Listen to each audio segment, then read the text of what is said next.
This is going to be a fun series already. I can tell just based off these drafts, like both these teams are going to have a lot of fun. We're going to see this offlane Pango for New. Again, definitely a comfort pick for him.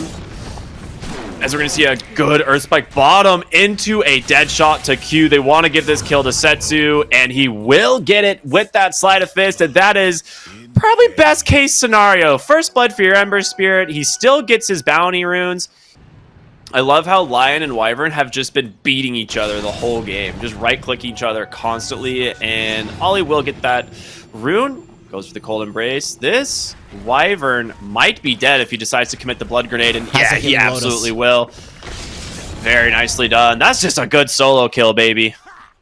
The Winter Wyvern just isn't the best of the laning support, so you can't really pressure him. Luna is an amazing hero in the lane, but when you don't have the right partner, it's just not as powerful. Here we go, take number 2 as they're trying to get on top of Jabz. He just chops down the Lion, and you can't finish him off. Oh, no. Oh, no, he doesn't know. They were a little bit farther away from that vision that he has. It's actually giving him a false sense of security. Do they see him is the question. The tower still stands, but a counter smoke coming out from LGD. They're going to collide right onto the backside. Shiro into trouble, just instantly pops the Pierce the Veiled Assailant, catches Armel. He goes down first. Q in trouble as well. Winter's Curse from Ollie just to buy some time, but it's going to expire fairly quickly here. And Ollie on the run. You got a dead shot to secure it, man. 3 heroes dead for the side of Aurora. Beautifully turned around by LGD. Yeah, that is just best case scenario, honestly. Like, not only do you get Armel first, but your TA or your Muerta lives. You get this, you know, offlane tower, and you've talked about how important this one is going to be for the side of Aurora here as Setsu just making space, scouting onto the backside, and they've got plenty of magic damage. The Cold Embrace is not gonna save you as the Rolling Thunder from you comes in to secure it, and Shiro will be the one to grab the kills. He's gonna finish off the Ancient stacks just himself. At least now you do not have that tower to TP to and invade the enemy triangle if you're LGD. So in terms of map control, Aurora got something out of this, but you've lost a Roche with the TA lineup, which is it hurts. And PYW is searching. He knows Ollie's here somewhere. He saw him under a ward just a few moments ago. 23 Savage is close by. Pops the Eclipse. Gonna try and turn this around as in comes Jabz. They get themselves a nice kill. In comes a massive Ice Blast as well. That will secure the kill onto the Winter Wyvern, and 23 Savage getting isolated here is New, as well as Setsu just continuing to control him up. He needs some help, but he's not gonna get it. 2 for 1 so far is now turning their attention onto the Timbersaw. Jabz should be able to get away. Armel, he's Meld Striked up. There's the Shard to silence him as well. Can they finish him off? They do. In comes Shiro with the Pierce the Veil, trying to just take down Armel now, as Jabz will get away. A very good bait there from the Templar Assassin to at least salvage a little bit of that engagement. Decided to go for that instead of the Scotty. I mean, he'll go back for the Scotty, I'm sure, but the BKB might be essential, especially after this Aegis expires in a minute. I'm thinking it's the nighttime factor. Oh, Armel. Oh, they've caught Armel! What a grab! That is so good for LGD. Yeah, the Pango was ready. That Shiva's guard, the double Shiva's guard. So the cores, they are kind of close, right? Yeah. On the side of Aurora, but also map control plays a huge part. I'm very curious to see if Aurora are gonna go for a smoke, allowing the enemies to get this Roche when it's on your side. Hey, you managed to find the Wyvern. He's keeping himself alive, and Setsu is kind of alone at the moment. They don't know that. Ice Blast coming through. A big catch there onto Armel. The immediate finger of death, and Setsu will grab that kill. PYW on the backside trying to get away as in comes 23 Savage. Managed to take down the Lion, but it's just the Lion. 23 is going to TP out. Jabz gets caught in the mid lane, trying to get away here from Y as well as New, and the Wyvern will finally end up falling to Setsu. It is looking real good for LGD as the Pierce the Veil comes out from Shiro, and he will help find another kill. 3 for 1. You only get the Lion, and you commit that BKB Eclipse for this. So it's better for LGD to just play it safer. Or though this was a really fast smoke, they're gonna be there in time. This is perfect. That ward. This is, Yeah, I was gonna say, this is the really good read from them. They know that the only place they could be right now is on the Roche. The Blink, the Earth Spike out onto the Ember Spirit, but a great Rolling Thunder on the backside catches them, and then caught the Luna! 23 Savage will die first. The follow-up onto the Timbersaw. The Rubik will bite the dust as well. An incredibly unfortunate fight there for Aurora. They thought maybe LGD further in the pit, but there's just no way you can sustain through that type of burst, and it's just been beautiful play here from LGD, keeping our Aurora to just 4 kills. With that newly completed Daedalus, he doesn't even need to. They are smoked up on Aurora, trying to get here. I mean, you don't have your Timbersaw quite yet. Who do you find? New, pumping that Rolling Thunder onto the backside. You gotta try and get into the pit. At some point, the Shiva's Guard comes out. He goes in. He gets the Aegis anyway on Shiro. And now 23 Savage should be very careful. A good Winter's Curse to buy him space. But the Finger of Death just takes him down. And 23 Savage getting melted by this Muerta. As in comes the Rolling Thunder from Q to make some space. But you've got the targets anyway. Luna will fall. And with that, Aegis, like, he holds it for a potential Roche fight rather than bursting the Roshan. And as a result, you know, you pop the BKB, try to run on the Luna, and this Shiro is just laying into you, right? The Winter's Curse not affecting him at all. Oh, good damage out from Jabz, but Shiro says, I can do one better. Goes in, instantly takes him down. The Cold Embrace can't keep him alive. A double kill for the Muerta, as it's going to be New and Setsu just diving towards the fountain, causing so much havoc in this fight. Setsu maybe going a little bit too far, but does have a BKB at the ready. Shiro just trying to secure the Mega Creeps for his team right now. As Aurora, they're standing on the edge here, doing their best to try and keep themselves in this game. As Q with the Rolling Thunder here will be able to catch the line. No, great Force Staff to dodge it out. And Shiro on the backside, it's going to be an Eclipse from 23 Savage, but he just pops the BKB again.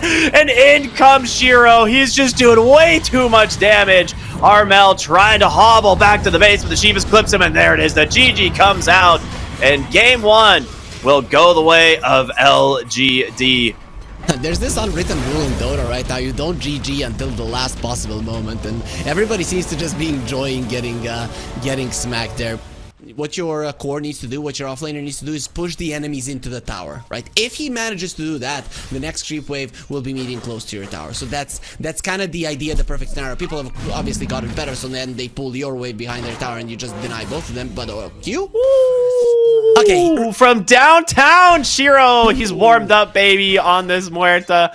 As while you smile, just gonna walk away at the moment. How long before Jabz has another set of spells is the question. 1 second, the shockwave is there, and he just dunks on her. That'll be a nice kill for Jabz. The Enchantress, we're gonna see start rotating around the map, looking even mid lane here to try and pressure for the 6-minute power rune that is on the way. Puck does hit that 6 first, as expected with how well this lane has been going. Armel needs that Rolling Thunder a lot of times to contest for that. I mean, there it is. The coil comes out right away, and the supports are here. You can't really save this Pangolier, and Armel will burn down as they do manage to find that kill in the mid lane. Bottom lane will be a regen rune, and Q will snag that. So denying that from Setsu is at least very good. Yeah, I was going to say, does he not have a TP? Maybe he's saving it? Maybe. Get his level 6, immediately TP to his side lane. We'll see. Ollie, a little bit too tanky on the Enchantress there, but bottom lane, they found Jabz. Yeah, just charging right into a Ghost. Not much you can do to dodge that one out. A lot of times you see this stuff and you're like, oh, I'm saving this clearly for my carry or my mid laner, and PYW's like, nah, bro. I want a Blink Dagger. Yep. We saw yesterday what ZinQ could do off of a good start with this hero. And top lane, we're going to see Armel with that rotation, the Rolling Thunder coming through. You don't have a lot of mana on this Timbersaw, and this would be a fantastic kill. And they've got him. Armel back into the game with this. A nice coil back behind the mid-tier 1 tower, though, as Setsu is looking for his own, as Ollie will be the one to fall. And they are going to turn that attention to this tower. He wins the 50-50 again. First the haste rune, now he will grab an arcane rune.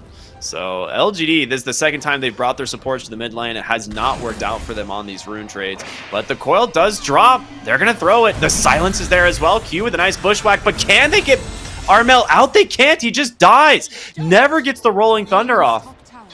Arcane rune does not matter if you can't cast your spells, it seems. So, smoke to the bottom lane here. This is quite nice if they can find their hero. I mean, why? Not the best kill, but you will take it. Does get the root off for the moment. Rolling Thunder's able to get silence. The turnaround, no way! Dude. Best hero in the world, Crystal Maiden is the best hero in the freaking world. You understand how important it is to kill her, and you are thinking, oh, we might not need the Rolling Thunder, then you try to go for it way too late, and you die. And now LGD, they want to fight this one, they want the tower dead. That is a blink reveal from your support. Batrider just sets up a lasso, takes down the Magnus, nice. Tanks the sharpshooter for PYW. Dude, LGD are playing so crisp. Yeah, and they're trying to bait with Armel in the mid lane, right? But they're not finding anything. Timbersaw is available on the top side. They are unfortunately going to block right into the puck, and there is a ward here. The RP, it's dodged! Setsu was ready and waiting. The bushwhack to maybe get some space, but the Magnus just going to get destroyed by new Armel with the Rolling Thunder. Doesn't really connect, as it's time to just get out. But guess what, baby? The rest of them are here. The lasso going to be used onto the Medusa. Does get the Stone Gaze off, so 23 will try and make some space for his team to disengage, but a nice dead shot here from Shiro as he takes down the Enchantress. 23 Savage on the front line for his team, silenced up. It is 1v5, and that Muerta will eventually bring you down. That is... Okay, we were talking about how bottom lane, that was the worst case scenario. This is the literal worst case scenario. The Medusa getting isolated. I mean, I think you're right on the money, especially because he could have definitely silenced the Magnus and made it, you know, easier for him to dodge that. Speaking of the Magnus, dead again. But he didn't silence him. He wanted the RP to get used. When the Magnus is dead, then you can pressure the mid lane. There's nobody that's going to be catching you there. It fails, and that gives them the Roshan. Shiro once again grabbing that first Aegis on the Muerta. Now, counter smoke. I like this. There's no lasso, there's no coil. Not a better way, not a better time to fight. And it is pretty fast. You can't catch your enemies off guard. Batrider, good pickup. We know someone's on the high ground, and Jabz will find Nice. him. There you go. They finally managed to take him down. Jabz getting the kill. Beautiful, beautiful kill. As Jabz is looking, he timber chains to safety, though. He knows. He knows just how much time they need to get on top of him. The thing is that Aurora, they're kind of desperate. They have to go. They do indeed. They get the bushwhack to follow it up. The sharpshooter's there, and they got him. Okay, and the kill goes to 23. That is quite the kill bounty. Now, obviously after the roar, but Muerta, one of the fastest Roche killing heroes in the game. So they know there's no way to contest it at that point. It's a really good smoke. You're right underneath a ward here on Aurora. The question is, do they find the kill? Jabz able to clear the wave, and it looks like he blinks out too. They're hunting. Oh, they've got the hoodwink. Well done by PYW. Takes her down. Her buyback is available, as she did not finish the Scythe of Ice. The best way they play is with Medusa in front. Because of the Batrider, because of the current state of the game, you can't do it. And this is the downside of just not having any map control. Your lineup doesn't work this way. You need to do something really weird, unexpected to get a fight. This would be it, is they're going to drop the sentry, and an immediate lasso catches the Enchantress. And there it is. Yeah, he gets the Aghanim Scepter off here for New. He's taking no damage at all. An immediate buyback out from Ollie. Okay, so it's a buyback on the Enchantress for some ground that you have covered because you did take down that ward. So you're going to be able to get a little bit out on the map. I'd say that's worth it. Yeah, we'll see what they can do. They got the pullback onto this. Timbersaw, honestly, he's dead. They just burst him so fast, and Why You Smile gets caught as well. The constant damage from these the Stone Gaze plus the Snakes was enough. They will buy back on the Timbersaw. Both teams committing a couple big spells, but you still have RP. They're going to start scouting with the Enchantress Illusion, see what they can find. The Roshan, it's been started. Can you get into the Roche Pit in time? It's going to be up to Jabz to try and find a huge RP here for his team. They're going to send in the Illusions. They're going to find out, oh, wait a minute, they are on the high ground, baby. We got to be very careful. Crystal Maiden cannot connect. They have connect. isolated the Crystal Maiden. Crystal Maiden can't connect to his team at all. No.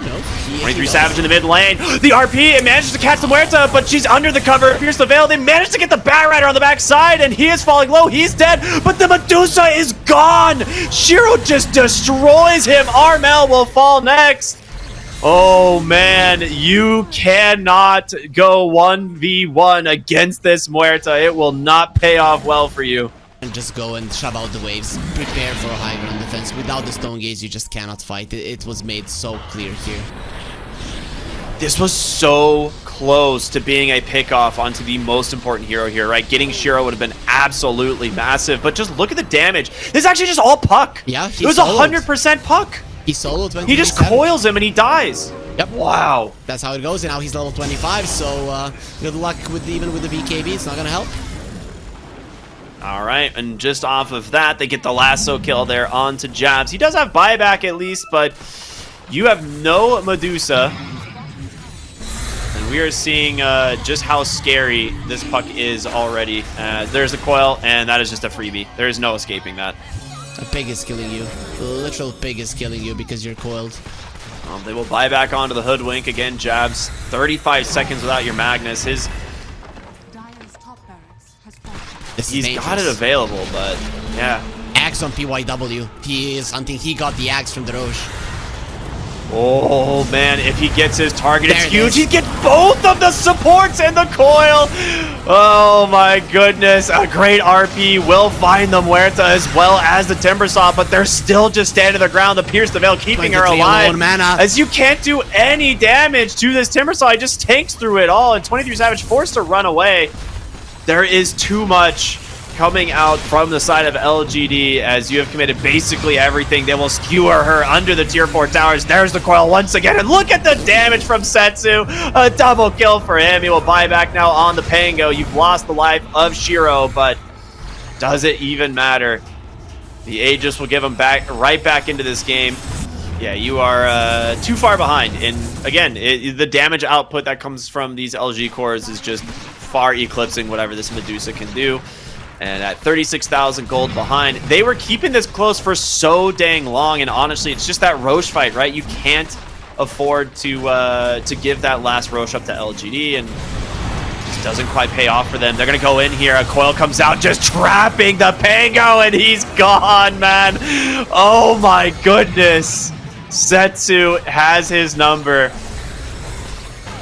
They're going to just TP in aggressively here. 23 Savage with the BKB trying to stop them from taking the throne, and it's just no shot. He gets the kill. It's going to be able to find the return onto Shiro, but of course the GGs are out, and LGD will take the series 2-0. Beautifully done. Yep, without much pushback at that as well. Really, if we look at both of the games, it was LGD in full control. I'm not going to say that Aurora weren't making good moves when they were behind. They actually had some solid understanding of how they need to come back into the game.